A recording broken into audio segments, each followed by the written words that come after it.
Now turns to Part 4. Part 4. You will hear a talk about developments in public transport in large cities. First, you have some time to look at questions 31 to 40.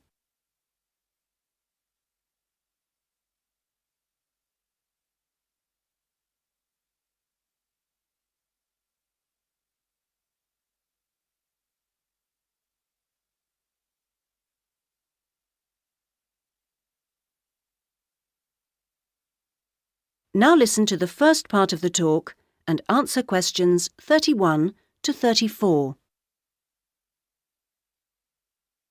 That big cities around the world are getting bigger is a clear trend.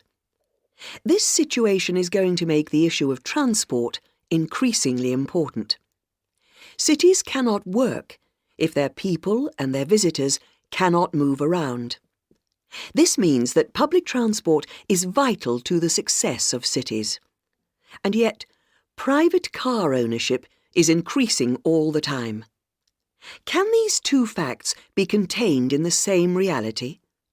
Isn't the car slowly but surely strangling the city? But we must acknowledge it does have genuine benefits. Having said that, the fact that car owners can escape to the mountains is of little relevance to the issue of daily city life, in which we need to do things like ferry heavy shopping and luggage around, something the car, of course, is invaluable for. But the so-called family car is rarely occupied by a family, just a single driver taking up a lot of road space. It's not only the car that clogs up our roads, of course. Trucks are heavy, noisy and smelly intruders. But it's hard to persuade companies to opt for rail freight rather than road. They argue that it is cheaper and more flexible, and trucks are undoubtedly able to go when you want, where you want. The cost claim is false, however. Truck companies don't hold themselves responsible for the environmental costs they incur, nor are they keen to calculate the time spent on repairs or delays. So, this is our first challenge, the sheer volume of traffic. If we compare 3 developed and urbanised countries, we can see interesting differences. The UK, for example, has just over 20 million cars, 1 for every 3 people approximately, and nearly 3 million buses and trucks. These figures sound very high, but in fact the Netherlands, although only a little over a quarter the population, has more vehicles per head of population. Meanwhile, Germany, bigger than both other countries put together, actually outstrips either in terms of vehicles per head of population. Now, there is no correlation between these figures and the percentages of journeys made on public transport. This means that the route to better public transport use is not abolishing the car, but rather making public transport better. Not surprisingly, where people can choose, they choose the thing they prefer, not the thing they don't. How do people judge public transport? Well, a major survey was carried out this year, indicating that there are many aspects, from clean interiors of buses to the proximity of routes to homes and workplaces. Fare prices is a complex issue and needs to be accounted with car costs. What people seem to find most frustrating is scheduling. If the route doesn't pass their departure point when it suits them, they'll drive instead. The issue of personal safety seems to have reduced in urgency with better lighting at stops and CCTV.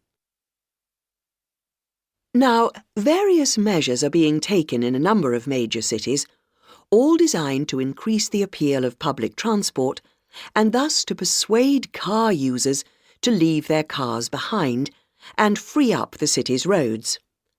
Among these is bringing in smart cards. These are purchased in advance and mean passengers spend less time waiting to buy tickets and board buses and trains, particularly when switching across transport modes within the same journey. Another initiative is the use of computers in managing scheduling with greater efficiency. But such logistical measures are not sufficient in themselves, and indeed the benefits that they bring are often less apparent to passengers than to transport managers. From the passengers' point of view, the fact that buses are becoming more comfortable is significant, because it brings them more in line with the car. Delays and diversions are, of course, deeply irritating for passengers. Even if these can't be eliminated, ensuring that passengers have more detailed information available to them will help to reduce their sense of stress.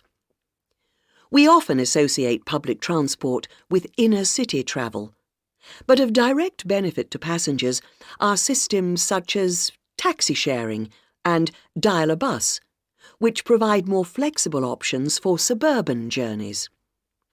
And finally, nothing really significant can happen without a shift in people's mindsets. The way we travel is an expression of our values about many things.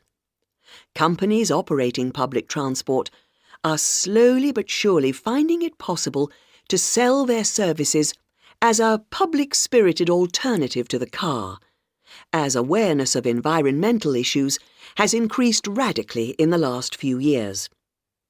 Overall, then, this combination of steps and changes has a good chance of shifting the city out of the car and onto the bus and train. That is the end of part 4. You now have half a minute to check your answers.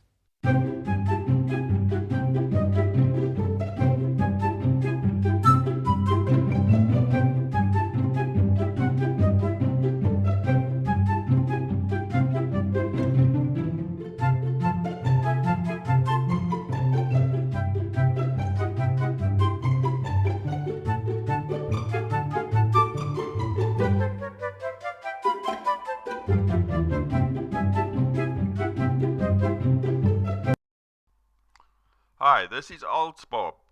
I would very much appreciate it if you could like, subscribe and share this video, as this will enable me to help more IELTS students reach their IELTS goals. Very much appreciated. Thank you.